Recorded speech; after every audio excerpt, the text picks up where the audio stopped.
जी हाँ, एम्बार्को का भी खेल ख़त्म हो जाएगा। बहुत जल्द आपको देखने को मिलेगा कि कंपनी खुद बोलेगी हम पे एम्बार्को हटा लिया गया है और आपका भुगतान शुरू हो जाएगा। कंपनी के अधिकारी ऐसे ही भाषा का प्रयोग अक्सर करते आए हैं और अभी तक 10 साल से आपको केवल एम्बार्को के नाम पर रोकते चले आए हैं कि आपका पैसा नहीं दे सकते, हम पे एम्बार्को लगा हो लेकिन हम संपत्ति बेचेंगे तो सारे से भी खाते में चला जाएगा। लेकिन अब जो संपत्तियां बिक रही हैं, अब एम्बार्को नहीं दिखाई देता और एम्बार्को का जो आपको कहा जाता है उसमें भी एमबी वैली को ज़्यादा फेमस किया जाता है, क्योंकि एमबी वैली में क्रेडिट कोऑपरेटिव सोसाइटी का लगभग 65,000 करोड़ से अधिक रुपए लगा है।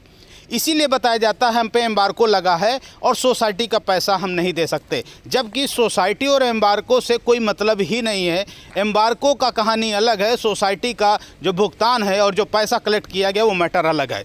एम्बार्को की कहानी में एक ट्विस्ट आ गया है कि माननीय ट्रिब्यूनल ने, जो कोर्ट है, सेबी ने इनके ऊपर पेनल्टी लगाई थी 14,106 करोड़ रुपए की, वो अब इसको वापस ले लिया है। यानी कि अब इनको ये पैसा नहीं देना है और इसी के चलते ये कह रहे हैं कि अब हम पे एम्बार्को जल्द हट जाएगा और हम सब कुछ सही कर देंगे। लेकिन एम्बार्को हटने के बाद भी एमबी वैली बिकेगी तो कितने की बिकेगी, इस पर आपकी सोचें, क्योंकि अभी जो मार्केट वैल्यू दिख रही है वो 40,000 करोड़ दिख रही है। 65,000 करोड़ रुपए लगा करके जनता का आज जिसकी वैल्यू आज इतने सालों के बाद उसकी वैल्यू 40,000 करोड़ हुई है, तो आप समझ सकते हैं कि आखिरकार उस समय 65,000 करोड़ रुपए लगाया गया था और आज इसकी वैल्यू 40,000 करोड़ रुपए है 10 साल के बाद। तो आखिरकार वो पैसा सही में कहाँ लगाया गया, किस तरीके लगाया गया, बिना जमाकर्ता के पूछे उसका पैसा किसी भी अन्य सोसाइटी में कैसे लगाया जा सकता है, ये सोसाइटियों के नियम के विरुद्ध है। इस पे जांच होनी चाहिए और इसका निर्णय सामने आना चाहिए। खैर, हम बात कर लेते हैं, ये तो आपको बात समझ में आ गई होगी, और इसके बाद हम बात करते हैं भुगतान के खिलाफ है सरकार।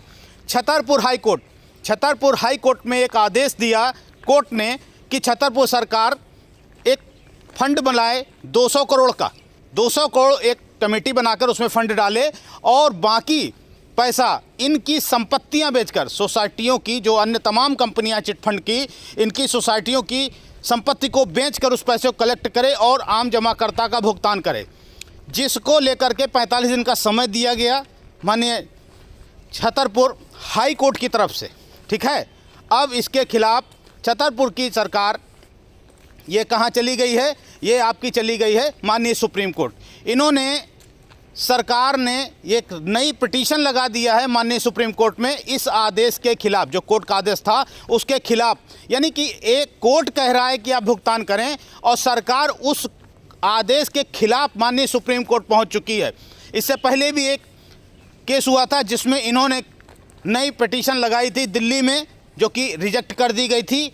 पिटीशन मतलब होता है, मैंने आपको पहले बताया, PIL, और PIL अक्सर निरस्त की जाती हैं। मैं कई बार इस चीज़ को कह चुका हूँ।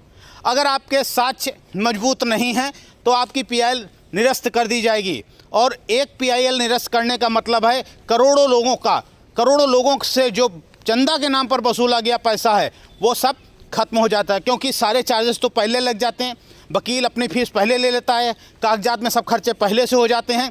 तो इसलिए मैं PIL के पक्ष में नहीं, इंडिविजुअल केस के पक्ष में बात करता हूँ। खैर, दूसरी बात कर लेते हैं। ये मामला आ रहा है कि अब आपका भुगतान कैसे होगा।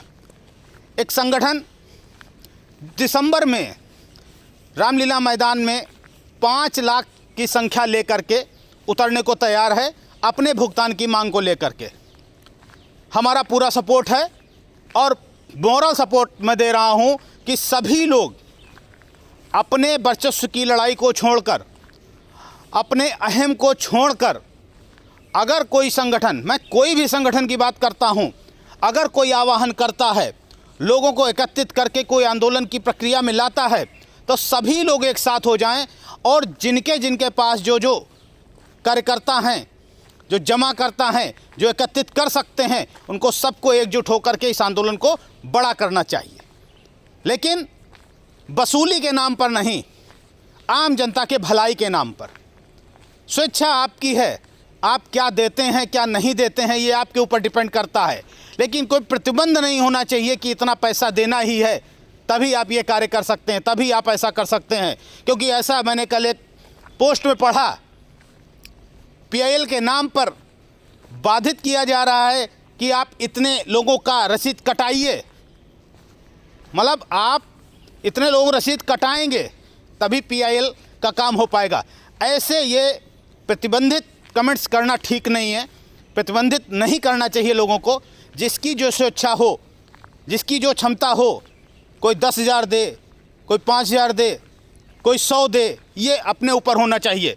लेकिन आपके भुगतान के लिए मैं फिर कहूँगा, सारे मतभेदों को भुलाकर सभी लोग एक मंच पर आएँ और एक साथ भुगतान की मांग करें। क्योंकि अब सहारा में बिकवाली शुरू हो गई है, होलसेल लगा हुआ है, बेचो बेचो और बेचो, इसके सिवा कुछ नहीं बचा है।